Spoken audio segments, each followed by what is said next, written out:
माननीय मुख्यमंत्री जी एक ऐसे नेता हैं जिन्होंने अपने पूरे कार्यकाल में महिलाओं को एक कॉन्स्टिट्यूएंसी की तरह डेवलप किया है। तो वो क्या कह रहे थे, पूरे संदर्भ में कह रहे थे कि अगर महिला सशक्त हो जाए जी तो कल से वो हमारी बहुत सारी समस्याओं का समाधान हो जाएगा। एक ऐसी सरकार आए 24 में जो जनता के मुद्दों की बात करे, जो समाज के आखिरी पायदान पे जो लोग खड़े हैं उनकी बात करे। प्रधानमंत्री जब विदेशों में जाते हैं या जो विदेशी जो राष्ट्राध्यक्षों से बात करते हैं तो ये अडानी जी के लिए पिच तैयार करते हैं। नरेंद्र मोदी जी सरकार के मुखिया जरूर हैं, लेकिन गौतम अडानी मुखिया पति हैं और वो डिसाइड करते हैं। नमस्कार, आप देख रहे हैं लाइव सिटीज। मैं हूं आपके साथ सौरभ राज। क्या नीतीश कुमार की मानसिक स्थिति ठीक नहीं है, ये आरोप है बीजेपी का। मेरे साथ आरजेडी के राष्ट्रीय प्रवक्ता करुणा सागर, इनसे बात करेंगे। सर, बीजेपी के लोग आपके विरोधी ये आरोप लगा रहे हैं कि नीतीश कुमार मानसिक स्थिति से बिल्कुल बीमार हो चुके हैं, मानसिक स्थिति खराब हो चुकी है। देखिए सौरभ जी, बीजेपी के पास इस समय कोई मुद्दा नहीं है। पिछले 9.5 साल में उनकी सरकार ने इस देश की दलित, आदिवासी, पिछड़ी, अति पिछड़ी, महिलाओं के लिए, गरीबों के लिए, मजदूरों के लिए कोई काम नहीं किया है। और आप देख भी रहे हैं कि जो 5 राज्यों में चुनाव हो रहा है, वहाँ पर अगर प्रधानमंत्री या गृह मंत्री जाते हैं तो वो अपने जो काम किए हैं उसको गिनाने के लिए कुछ नहीं है। उनकी न कि सिर्फ ये केंद्र सरकार की विफलता है और ये जो डबल इंजन की जो सरकारें हैं उसकी भी विफलता है। तो बीजेपी को बिहार में इस समय दिख रहा है कि उनका जनाधार बिल्कुल खत्म हो चुका है और उनको खाता खुलना मुश्किल पड़ेगा आने वाले चुनाव में 24 में और 25 में। तो इसलिए वो इस तरह की बातें कर रहे हैं। पिछले कुछ दिनों से विधानसभा में, विधान परिषद में जो उनके वक्तव्य सुनने को मिले हैं, बीजेपी इसके ऊपर सवाल उठा रही कि तुम तड़ाक जो मन में आ रहा हो बोल रहे हैं नीतीश कुमार। देखिए, दो बातें आप जो बोल रहे हैं कि तुम तड़ाक की बात की, कुछ बात हुई कि उसके पहले जैसे बीजेपी ने आरोप लगाया कि उन्होंने महिलाओं के खिलाफ बात की।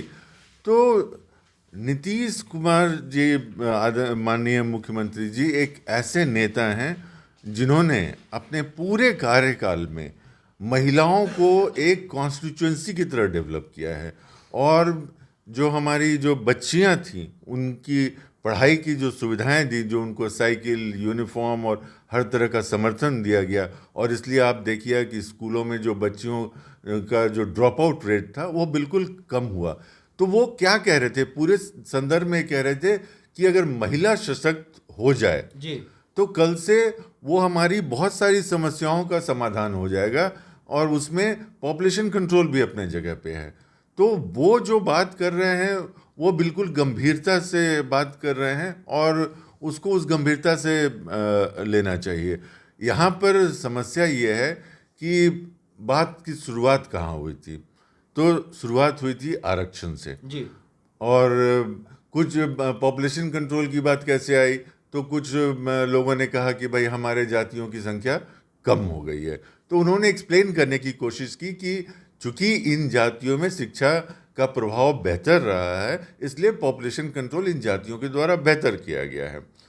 तो आज जो 15% आरक्षण जो बढ़ाया गया और जो हमारे नेता आदरणीय लालू जी बहुत वर्षों से, बहुत दशकों से डिमांड कर रहे थे, और जैसे ही ये जातीय गणना का जो रिपोर्ट आया तो उन्होंने कहा कि जिसकी जितनी हिस्से आबादी उसकी उतनी हिस्सेदारी, और उसी के आधार पर हुआ है। क्योंकि देखिए एफर्मेटिव एक्शन जो है वो तो हमारे संविधान में के साथ जुड़ा हुआ है, और जो भी तबका जो कमज़ोर है विश्व में आप देख लीजिए कि जैसे अमेरिका में जो अफ्रो अमेरिकन थे, आज उनको ब्लैक कहना उचित नहीं होगा, अफ्रो अमेरिकन जो समुदाय था उसको भी दिया गया, तो उसका भी काफ़ी जो श्वेत समाज था उससे विरोध हुआ। तो ये जब तक आप एक आधुनिक, एक प्रगतिशील एक समाज की अगर कल्पना करते हैं तो उस समाज में हर वर्ग को मजबूत होना पड़ेगा।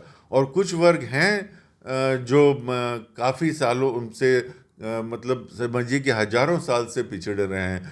इनफैक्ट मोहन भागवत जी सर संचालक ने कहा कि हजारों साल से कुछ लोगों पर हम लोगों ने अत्याचार किया है, उन्होंने ये बात माना। तो आज जब आज़ादी के बाद एक हम नए समाज की संरचना कर रहे हैं तो उसमें उन वर्गों को शक्ति देना बिल्कुल ज़रूरी है। महागठबंधन की सरकार नए समाज की संरचना कर रही है। बिल्कुल कर रही है। और हमारी जो सोच है, जो इंडिया गठबंधन की जो सोच है वो ये है कि एक ऐसी सरकार आए 24 में जो जनता के मुद्दों की बात करे, जो समाज के आखिरी पायदान पे जो लोग खड़े हैं उनकी बात करे, और वो विकास नहीं हो जिसमें सिर्फ अमीर अमीर हो रहा है और गरीब हो रहा है। नरेंद्र मोदी भी तो नए भारत बना रहे हैं। देखिए, मोदी जी तो इस समय वही कर रहे हैं जो अडानी चाहते हैं। नहीं, प्रधानमंत्री तो नरेंद्र मोदी हैं, वो करेंगे ना जी। मुझे जरा समझाने का समय दीजिए। तो देखिए, विभिन्न दलों का पूंजीपतियों के साथ संबंध रहा है, एक ऐतिहासिक फैक्ट है। जब महात्मा गांधी स्वतंत्रता आंदोलन कर रहे थे तो घनश्याम दास बिरला जी के साथ, जमनालाल बजाज जी के साथ उनके बड़े ही घनिष्ठ संबंध थे और उन्होंने कभी उसको छुपाया भी नहीं। और ये दोनों पूंजीपति उनको आंदोलन में मदद करते थे। इनफैक्ट जिस दिन महात्मा गांधी की हत्या हुई थी उस दिन वो बिरला हाउस में प्रेयर मीटिंग कर रहे थे। लेकिन आज क्या हो रहा है कि आज एक पूंजीपति सरकार को चला रहा है। आप देखिए, जब भी प्रधानमंत्री कहीं विदेश जाते हैं तो आपको लगता है कि वो देश के हित में जा रहे हैं। ऐसी बात नहीं है। वो जाते हैं, सरकारी सौदा होता है और सरकारी सौदा के साथ क्लॉज ये होता है कि उस सौदे के बदले वहाँ की सरकार अडानी ग्रुप के साथ बिजनेस करेगी। यही अमेरिका में हुआ। आपने 2 दिन पहले अखबारों में देखा होगा कि $553 मिलियन का लोन अमेरिका ने दिया। श्रीलंका में एक सीनियर अधिकारी ने स्टेटमेंट दिया कि हम लोगों के ऊपर भारत सरकार के से दबाव था कि अडानी के साथ काम करना है। उसी तरह से ऑस्ट्रेलिया में जब प्रधानमंत्री गए तो जैसे ही वो गए प्रधानमंत्री से वहाँ के मिले, उसके बाद कोल का डील हुआ जिसकी ऑस्ट्रेलियन मीडिया में भी काफ़ी क्रिटिसिज्म हुआ था। तो जो भी होता है, अभी शेख हसीना आई हुई थी, अगले दिन अडानी जी के साथ उनका फोटो था।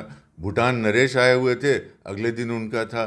तो आज मोदी मदद कर रहे हैं, मदद नहीं कर रहे हैं। वही मैं कहना चाह रहा हूँ, वो मदद नहीं कर रहे हैं। सरकार आज अडानी चला रहे हैं। और मैं ये क्यों कह रहा हूँ कि प्रधानमंत्री जब विदेशों में जाते हैं या जो विदेशी जो राष्ट्राध्यक्षों से बात करते हैं तो ये अडानी जी के लिए पिच तैयार करते हैं और इनके तैयार किए हुए पिच पर अडानी बैटिंग करते हैं। आप अगर मेरी बात पे विश्वास मत कीजिए, आप 2002, 2014 और 2023 में गूगल करके अडानी जी का वर्थ 2002 में क्या था, 2014 में क्या था, मोदी जी के कारण बढ़ा। जैसे जैसे मोदी जी की राजनीतिक शक्ति बढ़ी है, अडानी की आर्थिक शक्ति बढ़ी है। मैं एक अंत में एक उदाहरण देना चाहूँगा। आप बिहार से आते हैं सौरभ, और आप जानते हैं कि जब से महिलाओं का आरक्षण हुआ है पंचायती राज में, तो पहले जो मुखिया होता था वो देखा कि मेरा जो पंचायत है वो महिला पंचायत बन गया है तो वो खड़ा नहीं हो सकता है, लेकिन वो वर्चस्व वाला आदमी है तो वो क्या करता है, अपनी पत्नी को खड़ा करता है और उसकी पत्नी जीतकर मुखिया बन जाती है। और ये क्या बनते हैं, ये मुखिया पति बन जाते हैं। और आप जानते हैं कि सही सत्ता, जो वास्तविक सत्ता किसके पास होती है, मुखिया के पास या मुखिया पति के पास। तो आज नरेंद्र मोदी जी सरकार के मुखिया जरूर हैं, लेकिन गौतम अडानी मुखिया पति हैं और वो डिसाइड करते हैं कुछ एक आध साल पहले एक अंबानी ग्रुप के एक बड़े सीनियर एग्जीक्यूटिव के साथ मेरी बात हो रही थी। उन्होंने सिर्फ एक सेंटेंस में कहा, उन्होंने कहा कि sir today Adani is the government. तो पहले जो पूंजीपति होते थे वो दलों के साथ जुड़ते थे, आज जो अडानी ग्रुप है वो सरकार चला रहा है, और यही पहले और आज के संदर्भ में अंतर है। शुक्रिया सर, थैंक यू।